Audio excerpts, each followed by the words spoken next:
क्या आपको कभी ऐसा लगता है कि आपका जीवन पहले जैसा नहीं रहा? वो बातें जो पहले बहुत आकर्षित करती थीं, अब आपको व्यर्थ लगने लगी हैं। वो लोग जिनके साथ आप दिन रात बिताते थे, अब उनसे मिलने का भी मन नहीं करता। कभी आप चुपचाप बैठे बैठे अचानक ईश्वर को याद करने लगते हैं, बिना किसी वजह के। तो समझ लीजिए, ये बदलाव कोई सामान्य चीज नहीं है। ये संकेत है कि ईश्वर अब आपके करीब आ चुके हैं। परमहंस योगानंद जी ने कहा था, ईश्वर जब किसी के जीवन में प्रवेश करते हैं तो सबसे पहले वे चीजों को तोड़ना शुरू करते हैं। क्यों? क्योंकि जब तक पुराना नहीं टूटेगा, नया कैसे बनेगा? ईश्वर आपको उस जीवन से निकालना चाहते हैं जो झूठे सुखों, मोह और माया में डूबा हुआ था।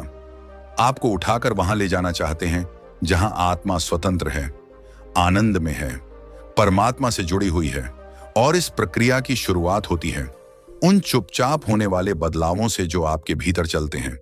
आपका मन अब भीड़ में घुटने लगा है, शब्दों से थकान होने लगी है, मनुष्य के चेहरे नकाब जैसे लगते हैं, हंसी नकली, बातचीत दिखावटी और रिश्ते बोझिल लगने लगते हैं। आप पहले सोचते हैं, क्या मैं अकेला हो रहा हूं? पर सच्चाई यह है कि आप अकेले नहीं हो रहे। आप अब भीतर की ओर बढ़ रहे हैं। यह संसार बाहर की तरफ बहुत आकर्षक लगता है, लेकिन जब ईश्वर की कृपा आपके ऊपर होती है तो आपकी आत्मा को अब बाहर कुछ भी भाता नहीं। आपका मन शांति ढूंढता है, भीतर उतरने लगता है। आपको नींद में सपने आने लगते हैं जहां आप किसी अनजान मंदिर में खड़े हैं। कभी कोई बूढ़ा साधु आपको दर्शन देता है, कभी बिना किसी दृश्य के आप दिव्य शांति अनुभव करते हैं। ये सब केवल संयोग नहीं है, ये सब ईश्वरीय संकेत हैं। आपका आत्मिक जागरण प्रारंभ हो चुका है। आप पुराने मित्रों से कटने लगते हैं। आपको लगता है कि अब वे आपको नहीं समझते। न वे बातें अब आपके मन को छूती हैं, न वो मजाक, न वो बातें जिनमें आप कभी घंटों डूबे रहते थे। धीरे धीरे आप अलग होने लगते हैं। कोई मजबूरी नहीं, कोई गुस्सा नहीं, बस सहज दूरी बनने लगती है। इस दूरी से डरिए मत। ये दूरी ईश्वर बना रहे हैं। वो आपको उन रास्तों से अलग कर रहे हैं जो अब आपकी आत्मा को नीचे खींचते हैं। अब आप बुरी आदतों से दूर होने लगते हैं। जो चीजें पहले आकर्षण थीं, जैसे शराब, तंबाकू, गाली गलौज, गलत संगत, अशुद्ध मनोरंजन, अब उनसे घृणा होने लगती है। कभी कभी तो आपको खुद पर हैरानी होती है, मैं बदल कैसे गया? आपको लगता है कि कुछ अंदर से आपको रोक रहा है। वो कुछ और नहीं, स्वयं भगवान है। परमहंस योगानंद जी ने लिखा, ईश्वर सबसे पहले आपकी इच्छाओं को शुद्ध करते हैं ताकि आप उन्हें पाने लायक बने। अब आप दुनिया से नहीं बल्कि खुद से बातें करने लगते हैं। भीतर एक आवाज उठती है, मैं कौन हूं? मेरा असली मकसद क्या है? इस सवाल के पीछे एक आध्यात्मिक द्वार है जो धीरे धीरे खुल रहा है। जब आप इस द्वार से गुजरेंगे तो पाएंगे कि आप कभी अकेले नहीं थे। आपके भीतर एक शक्ति हमेशा आपके साथ थी। वही शक्ति अब आपको ऊपर खींच रही है। और तब शुरू होता है तीसरा बड़ा बदलाव। आप अचानक भावुक होने लगते हैं। बिना किसी कारण के आंखों से आंसू आने लगते हैं। कभी किसी भजन को सुनकर, कभी एकांत में बैठकर, कभी मंदिर में, तो कभी किसी साधारण क्षण में। ये आंसू पीड़ा के नहीं होते, ये प्रेम के होते हैं। ये ईश्वर के प्रेम की पहली बूंदें होती हैं जो आपकी आत्मा तक पहुंचती हैं। कभी कभी आप सारा दिन परेशान रहते हैं, लेकिन रात को जब आप शांत होकर बैठते हैं तो एक दिव्य स्पर्श आपको छू जाता है। आपके भीतर कोई है जो आपको देख रहा है, समझ रहा है और चुपचाप आपको संभाल रहा है। ये वही क्षण होते हैं जब आत्मा ईश्वर से जुड़ती है। योगानंद जी ने लिखा, जब तुम रोते हो तो भगवान तुम्हारे आंसुओं से खुद को धोते हैं ताकि तुम उन्हें साफ देख सको। इसलिए उन आंसुओं से मत डरो। वे आपकी कमजोरी नहीं हैं, वे आपकी आत्मा की ताकत हैं। धीरे धीरे एक चौथा बदलाव आपके भीतर होता है। अब मुश्किलें आपको पहले जैसी नहीं तोड़ती। आप में एक अजीब सी स्थिरता आ जाती है। कोई कुछ भी कह दे, परिस्थितियां कैसी भी हों, आप भीतर से शांत रहते हैं। यह शांति कोई योग क्लास या किताब से नहीं आती। यह वह शांति है जो ईश्वर का स्पर्श लेकर आती है। आपके भीतर सहनशीलता बढ़ जाती है। आप गुस्सा नहीं करते बल्कि समझने लगते हैं। आप झगड़ा नहीं करते बल्कि मौन हो जाते हैं। और यही मौन ईश्वर की भाषा है। आप पहले भी सोचते थे कि आप मजबूत हैं, लेकिन अब जो ताकत महसूस हो रही है वो आत्मा की है। ईश्वर की उपस्थिति अब आपके शरीर से नहीं, आपके आत्मा से महसूस होती है। अब आप किसी को कुछ साबित नहीं करना चाहते, न कोई दिखावा, न कोई दौड़, केवल भीतर की यात्रा, केवल सच्चाई की खोज। यही वह अवस्था है जहां पांव ईश्वर की ओर बढ़ने लगते हैं। लेकिन सबसे रहस्यमय संकेत आता है जब आप अपने जीवन में कोई निर्णय लेते हैं और वो निर्णय अपने आप सही सिद्ध होता है। कोई दिशा दिखती नहीं, लेकिन आप उस ओर खींचे चले जाते हैं और बाद में समझ आता है, हाँ, यही रास्ता सही था। कोई काम अपने आप आसान हो जाता है। कोई जरूरी व्यक्ति अचानक जीवन में आ जाता है। आपके विचार, आपकी प्रार्थनाएं जैसे कोई सुन रहा हो, आपके शब्द जैसे कोई लिखवा रहा हो, और आपके कर्म जैसे कोई अदृश्य हाथ उन्हें दिशा दे रहा हो। इससे बड़ा क्या प्रमाण चाहिए कि ईश्वर आपके साथ है।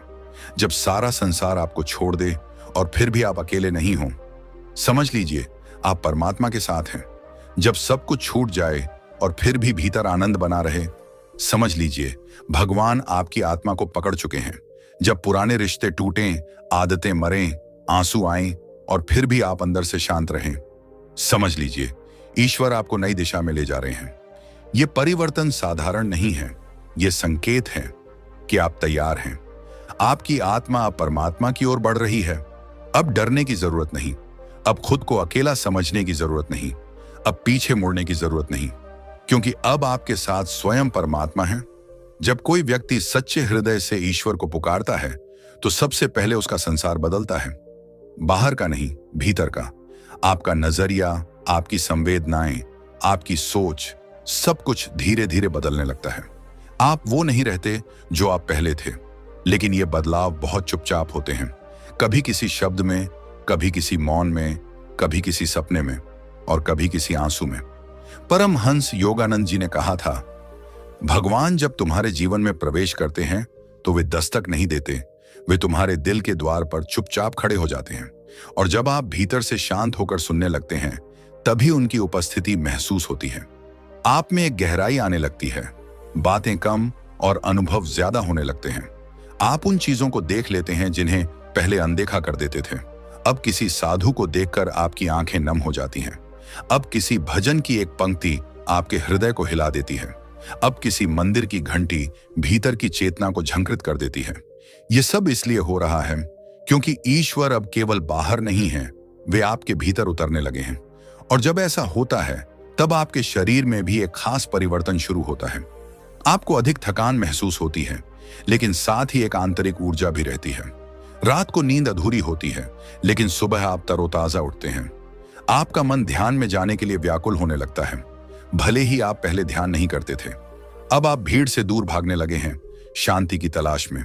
आपके मित्र आपको कहते हैं, तू अब बदल गया है। आप मुस्कुरा देते हैं, क्योंकि आप जानते हैं कि अब आप अपने असली स्वरूप की ओर लौट रहे हैं।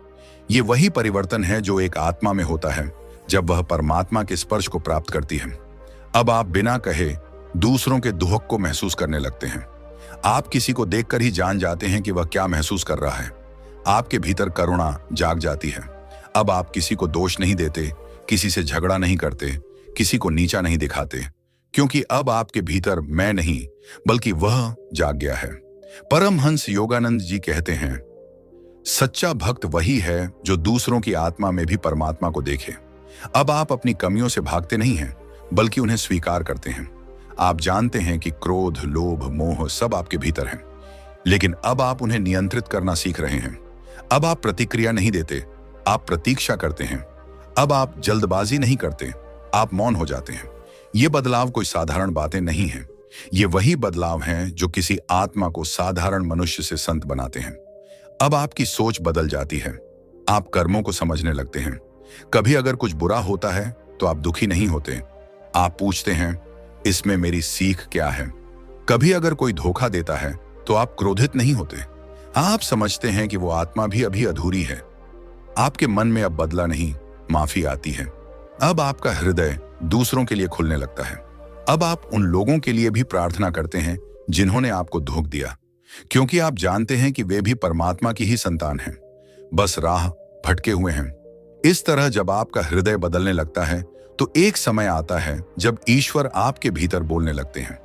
आपको कभी कभी अपने विचार खुद के नहीं लगते। वे बहुत शुद्ध, बहुत शांत और बहुत प्रेमपूर्ण होते हैं। आप सोचते हैं, क्या ये मैं सोच रहा हूं या कोई और? वो कोई और नहीं होता, वो स्वयं ईश्वर होते हैं जो आपकी चेतना से संवाद करते हैं। वो आपको राह दिखाते हैं, निर्णय करने में मदद करते हैं और अपने करीब बुलाते हैं। कभी कभी जब आप बहुत थके हुए होते हैं, बहुत निराश होते हैं, तो अचानक कोई प्रेरणा मिलती है। कोई किताब सामने आ जाती है, कोई वीडियो, कोई वाक्य जो आपके सारे सवालों का जवाब बन जाता है। आप समझते हैं ये संयोग नहीं हो सकता, और सच में वो संयोग नहीं होता, वो ईश्वर का उत्तर होता है। परमहंस योगानंद जी ने लिखा, जब तुम अपनी आत्मा से प्रश्न करते हो तो ईश्वर स्वयं उत्तर बनकर प्रकट होते हैं। अब आपको किसी गुरु की तलाश होती है। आपको लगता है कि कोई ऐसा चाहिए जो आपको समझे, जो आपको मार्ग दिखाए, जो आपको इस आध्यात्मिक यात्रा में संभाले। अगर यह विचार मन में आ गया है तो समझिए कि अब ईश्वर चाहते हैं कि आप उनकी ओर चल पड़ें, क्योंकि जब शिष्य तैयार होता है, गुरु अपने आप प्रकट होता है। अब आपकी दृष्टि बदल जाती है। अब आप केवल शरीर नहीं देखते, आत्मा देखते हैं। अब आप व्यक्ति की जाति, धर्म, भाषा नहीं देखते, उसकी ऊर्जा, उसकी चेतना देखते हैं। अब आपको अहंकार से नफरत होती है, चाहे वो किसी और का हो या आपका। आप अब खुद को बदलने के लिए तैयार हो चुके हैं। अब आप ध्यान करने लगते हैं या करना चाहते हैं। अब आप उस मौन में आनंद लेने लगते हैं जहां पहले आपको घबराहट होती थी। अब आप प्रार्थना नहीं मांगने के लिए करते हैं, बल्कि ईश्वर को महसूस करने के लिए करते हैं। अब आपकी बातें छोटी होती जा रही हैं, लेकिन आपकी उपस्थिति गहरी। अब लोग आपके पास सिर्फ बातचीत करने नहीं, बल्कि शांति पाने के लिए आते हैं। आपको इसका घमंड नहीं होता, क्योंकि आप जानते हैं कि आप कुछ नहीं कर रहे, सब भगवान कर रहे हैं। यही वह बिंदु है जहां से आध्यात्मिक यात्रा वास्तविक रूप से शुरू होती है। और सबसे बड़ा संकेत तब आता है जब आप ईश्वर को बाहर नहीं, अपने भीतर महसूस करने लगते हैं। अब आपको मंदिर जाने की जरूरत नहीं लगती, क्योंकि आपका हृदय मंदिर बन चुका है। अब आपको चमत्कारों की आवश्यकता नहीं लगती, क्योंकि जीवन ही चमत्कार बन चुका है। अब आप किसी को दोष नहीं देते, किसी से शिकायत नहीं करते। अब आप सिर्फ धन्यवाद देते हैं, हर हाल में, हर परिस्थिति में, बस धन्यवाद। आपको चोट लगी, धन्यवाद। किसी ने धोखा दिया, धन्यवाद। कोई सपना टूटा, धन्यवाद।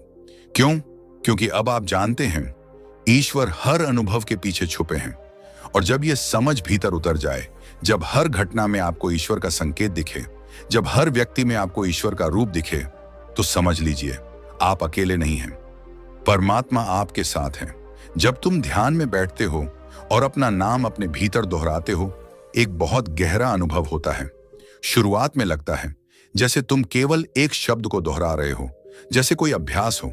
लेकिन कुछ मिनटों बाद जब तुम्हारा मन शांत होने लगता है, सांसें गहरी होने लगती हैं और विचारों का कोलाहल धीमा पड़ता है, तब तुम्हारा वही नाम जो अब तक बस एक पहचान था, धीरे धीरे एक ध्वनि में बदल जाता है। वो ध्वनि जिसे सुनते ही तुम्हारे भीतर कोई हलचल मचती है, कोई कंपन उठता है जो सिर से लेकर पैर तक फैल जाता है। परमहंस योगानंद कहते थे, आत्मा तक पहुंचने के लिए किसी देवी देवता का चित्र नहीं चाहिए, किसी मंदिर की घंटी नहीं चाहिए, किसी तीर्थ यात्रा की आवश्यकता नहीं। बस चाहिए वो ध्वनि जो आत्मा को जन्म से पहले भी झांक थी। तुम्हारा नाम उसी ध्वनि का एक प्रतिबिंब है। हर बार जब कोई तुम्हें पुकारता है, तुम सुनते हो, लेकिन आत्मा वो कंपन भी महसूस करती है। कई बार तुम सोचते हो, इस दुनिया में मेरी पहचान क्या है, लेकिन तुम ये भूल जाते हो कि तुम्हारा नाम ही तुम्हारा दर्शन है। तुम्हारा पहला अक्षर ही तुम्हारी आत्मा की पहचान है। तुम्हारा पहला अक्षर बताता है कि तुम किस दिशा से आए हो और किस दिशा की ओर बढ़ना चाहते हो। ये कोई ज्योतिष नहीं, कोई कुंडली नहीं, ये आत्मा का विज्ञान है। जब किसी योगी को गहन समाधि मिलती है और उसकी चेतना शरीर से ऊपर उठती है, तब वो कोई दृश्य नहीं देखता, वो सुनता है एक नाद, एक ध्वनि, एक बीज जो कंपन बनकर उसके भीतर गूंजता है। वो कंपन कोई मंत्र नहीं होता, कोई भाषा नहीं, वो होता है सिर्फ एक अक्षर, बस एक अक्षर। और वही अक्षर उसके जीवन की पूरी यात्रा को परिभाषित करता है। जैसे कोई साधक समाधि में हो और उसके भीतर बार बार र गूंज रहा हो, तो उसका जीवन रचना, रहस्य और राग से भरा होगा। या किसी के भीतर स उठे तो वो सेवा, सत्य और समर्पण के मार्ग पर ही चलेगा। ये कोई विकल्प नहीं होता, आत्मा का निर्णय होता है। तुम चाहो या ना चाहो, तुम उस अक्षर की ऊर्जा को अपने साथ लेकर चलते हो। और अगर तुमने कभी उस अक्षर को जपते हुए ध्यान किया हो, तो तुमने देखा होगा वो धीरे धीरे तुम्हारे विचारों को ढाल देता है। तुम्हारा स्वभाव, तुम्हारा व्यवहार, तुम्हारा सपना, सब उस ध्वनि की दिशा में बदलने लगता है। जब तुम्हारा नाम अ से हो तो तुम में एक ऊर्जा होती है जो आरंभ करती है। तुम कुछ नया बनाना चाहते हो, बार बार, चाहे कितनी भी बार टूटा हो, क्योंकि अ आत्मा का पहला स्वर है। तुम्हारा नाम न से है तो तुम्हारी आत्मा गहराई से जुड़ी होती है। तुम बहुत कुछ देख सकते हो, महसूस कर सकते हो, जो दूसरे नहीं देख पाते, क्योंकि न नाद का, निर्भयता का, निर्लेपता का संकेत है। और जब तुम उस अक्षर के साथ बैठते हो मौन में, तो धीरे धीरे तुम उसी ऊर्जा में उतर जाते हो। मानो आत्मा कह रही हो, मैं यही हूं, अब सोचो। अगर तुम जान जाओ कि तुम्हारे नाम का पहला अक्षर आत्मा के किस गुण से जुड़ा है, तो क्या तुम अपने जीवन को उसी दिशा में नहीं ढाल सकते? क्या तुम अपने अंदर छुपे उस उद्देश्य को नहीं पहचान सकते जो जन्म से पहले तय था?